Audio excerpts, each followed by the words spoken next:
Good evening.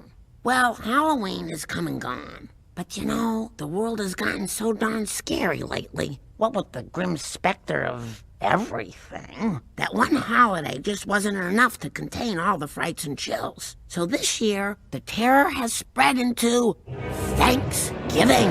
Thanksgiving was always scary. Do we eat at 1 or 7 or God forbid 4:15?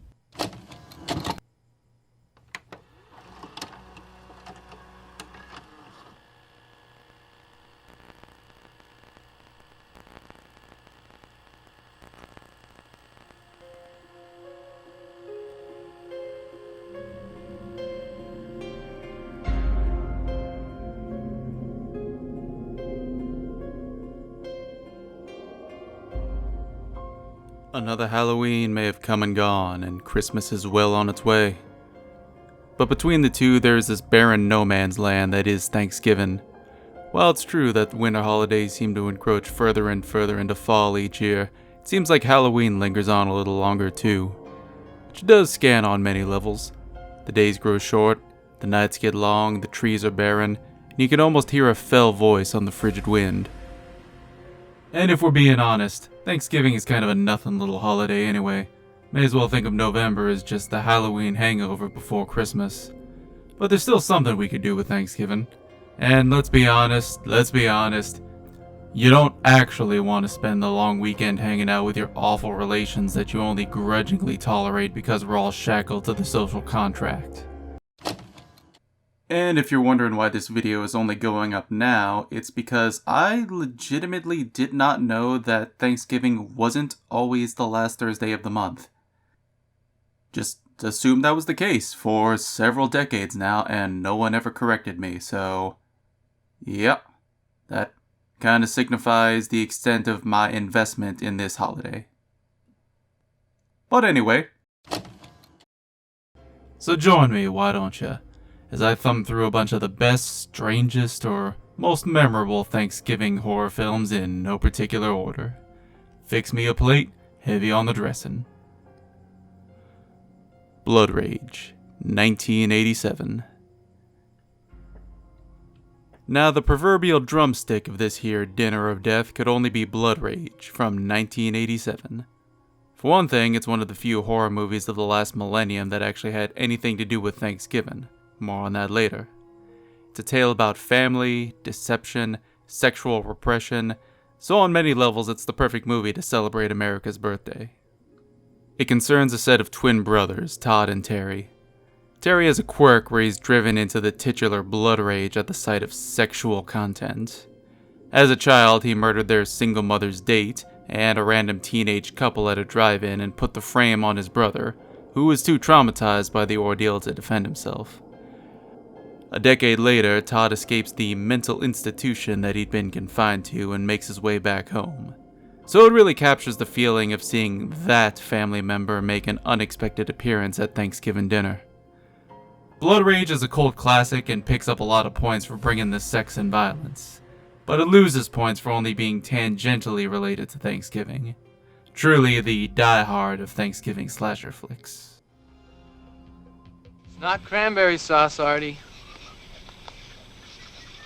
It's not cranberry sauce. Deadly Friend, 1986. Deadly Friend comes to us care of the legendary Wes Craven of all people. And when you know it, it's not one of his major classics. It concerns a boy genius named Paul who uses weird science to resurrect the girl next door as a teenage Frankenstein after she's murdered by her abusive father. Now a cybernetic sin against nature, she becomes extremely protective of Paul, going on a murderous rampage and killing anyone who runs afoul of him. Deadly Friend, based on the novel of the same name, was originally conceived as more of a dark, sci-fi teen romance film, that most well-loved of genre staples. But the suits had ideas of their own and demanded that Craven inject more violence and explicit gore into the proceedings. The result is a pretty uneven sit. You could really tell where the studio butted in, and like Blood Rage, it only has the leanest of links to Thanksgiving. But I'd still say it's worth a watch, if only because it's an underseen Wes Craven movie that obviously had some ideas, even if they all wound up pretty heavily compromised.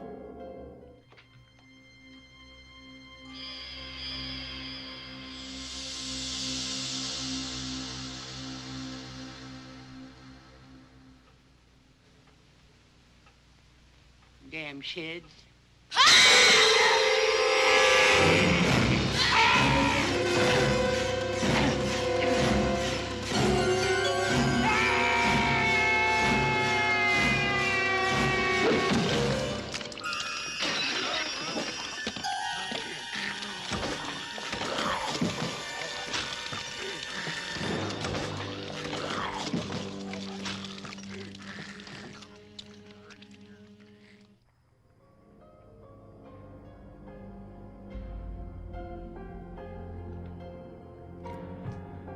Alien Abduction, Incident in Lake County, 1998.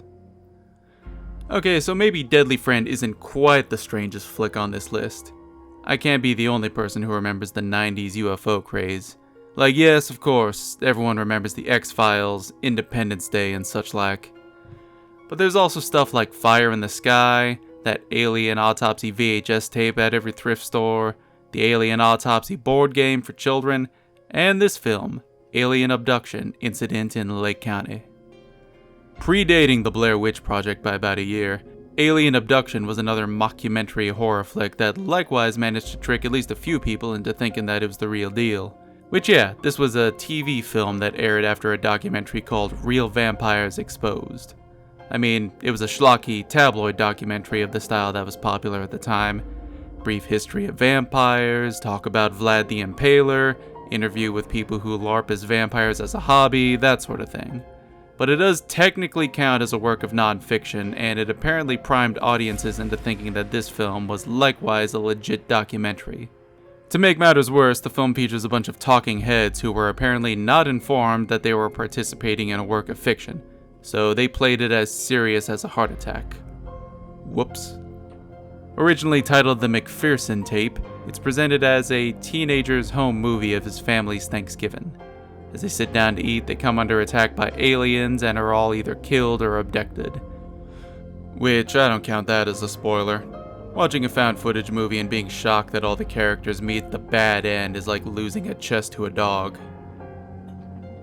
It's a remake of a short film by the same director and is genuinely pretty chilling at points. I give this one a qualified recommendation. It is a TV movie after all, and it looks the part, even by found footage standards. But if you're a mark for the genre like I am, this'll scratch that itch. And the fact that it's about aliens instead of being a generic slasher or something like that makes it somewhat unique. At the very least, the fact that a lot of people thought it was real gives you a rare chance to experience a modern-day War of the Worlds type situation. Moesha will not be seen tonight so that we can bring you this UPN special presentation. Examine the evidence. We were attacked by aliens. Hear the experts. We're dealing with the biggest story of the millennium. Expect the unexpected. We present you a shocking hour of television. We're only seeing the tip of the iceberg when it comes to abductions. Is this home video proof we are not alone in the universe? I don't think we're gonna make it. You be the judge. Alien Abduction, Incident in Lake County. Thanksgiving, 2009. Tonight's selection that has the most to do with Thanksgiving is also probably going to be the most divisive. Thanksgiving is a no-budget slasher comedy in the vein of stuff like Leprechaun or The Ginger Dead Man. It's as straightforward as you get. An evil, demonic turkey crashed the first Thanksgiving, wasted a few pilgrims, and then gets revived centuries later to slit throats and spit one-liners. It was a regular feature on YouTube and Blip back in the day, particularly during the golden age of angry reviewers, so obviously the reviews were almost universally negative. And not all of the criticisms are unwarranted. We learn that the evil turkey was originally conjured by an indigenous shaman who had been done dirty by one of the Puritans, so very nanahe. But it's nevertheless picked up a cult following over the years, and I'd be lying if I said it was without its charms. Thanksgiving was shot over the summer of 2006 for a lean $3,500, so I'm forced to respect the fact that the filmmakers were able to pull this off at all. and at least a few of the less outrageous jokes got a mild smirk out of me. I cannot say the same for its sequel, Thanksgiving 3. With the original, you get the sense that they were trying their damnedest to make a real movie, albeit in the vein of cheap creature feature comedies. The sequel, though, went full Samurai Cop 2. Never go full Samurai Cop 2. Hi, Joe. I was waiting entire my life of this. You think you have chosen one, Joe? I never claimed to be. You got that wrong, Joe. And now, there is no more room for words, Joe.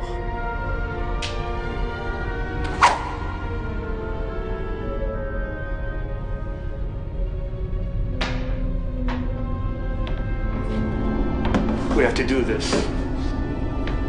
This is something we must do! There is no room for the words, Joe! No room at all!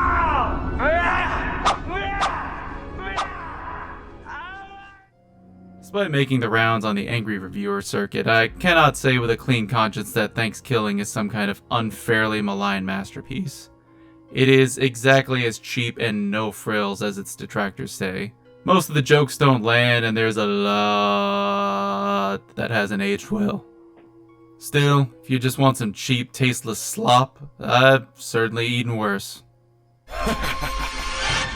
Nice tits, bitch.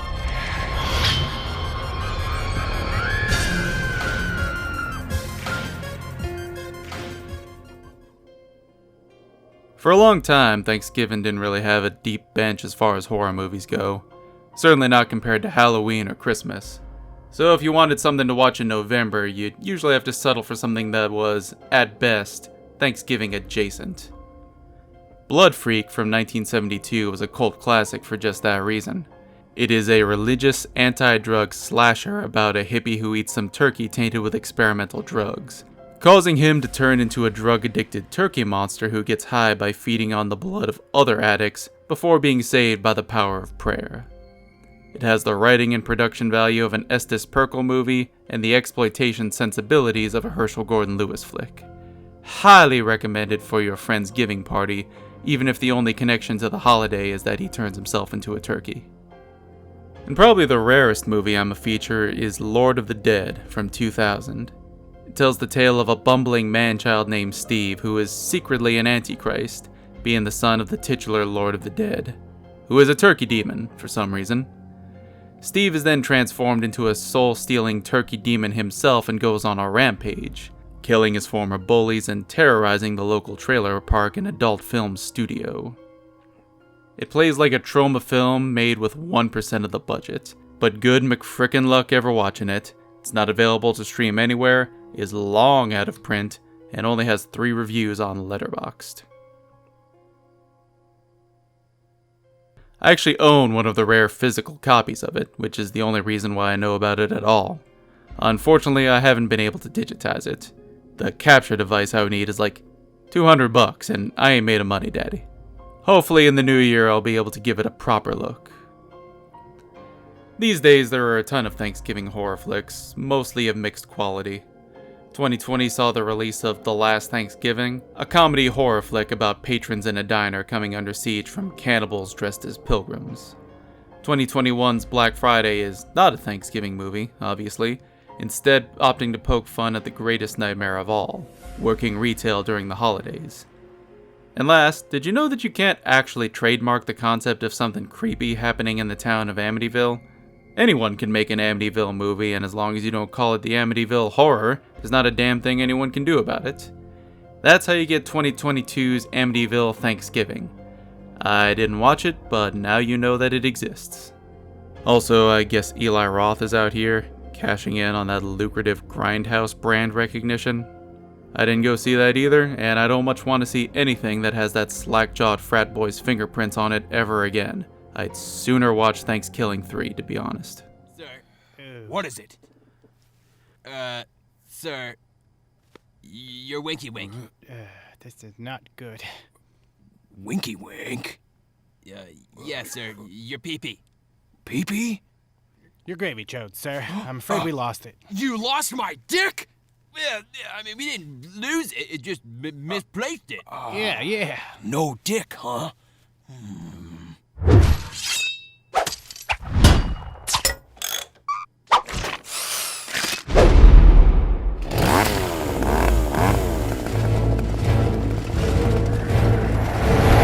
Gravy.